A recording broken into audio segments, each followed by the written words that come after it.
Welcome to சொடக்கு சமையல். இன்றைக்கி நாம் மட்டன் கொத்துக்கறி மசாலா எப்படி செய்கிறதுன்னு பார்க்க போகிறோம். இதற்கு தேவையானவை: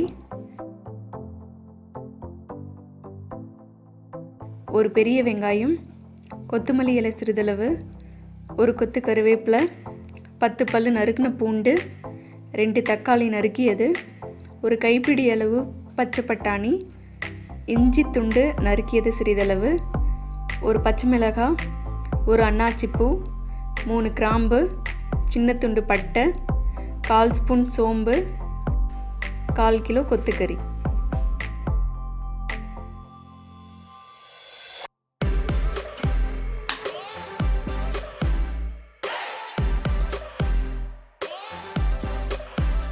தேவைக்கேற்ப எண்ணெய் ஊற்றிக்கோங்க. ஸ்பைசஸ் எல்லாம் போட்டுக்கோங்க. இதை ஒரு முறை லைட்டாக வதக்கி விட்டுருங்க. பச்சை மிளகாய் சேர்த்துக்கலாம். நறுக்கின இஞ்சி துண்டு சேர்த்துக்கோங்க. நறுக்கின பூண்டும் சேர்த்துக்கோங்க. லைட்டாக வதக்கி விட்டுருங்க.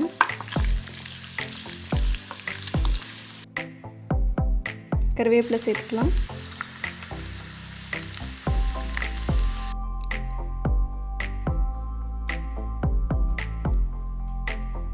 நறுக்கின வெங்காயத்தையும் சேர்த்துக்கலாம். இதை நல்லா வதக்கி விட்டுருங்க.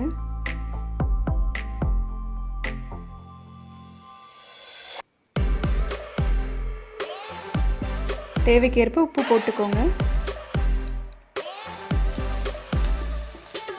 வெங்காயம் நல்லா வதங்கினதும் தக்காளி சேர்த்துக்கலாம்.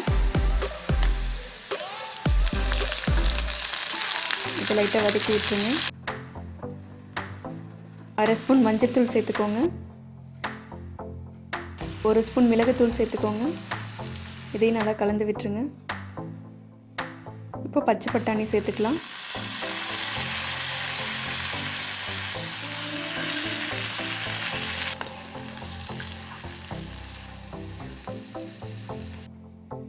இப்போ கொத்துக்கறியும் சேர்த்துக்கலாம். கொத்துக்கறி மசாலாவில் நல்லா மிக்ஸ் ஆகிற அளவுக்கு நல்லா கலந்து விட்டுருங்க.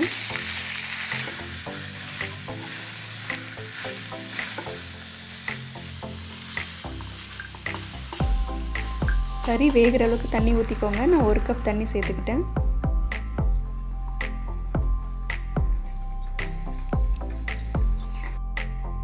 இது ஒரு 20 நிமிஷம் வேகட்டும். வெந்ததுக்கப்புறம் கொத்தமல்லி இலை தூவி இறக்கி வச்சிடலாம். நம்மளோட சூப்பரான மட்டன் கொத்துக்கறி மசாலா ரெடி ஆகிடுச்சு.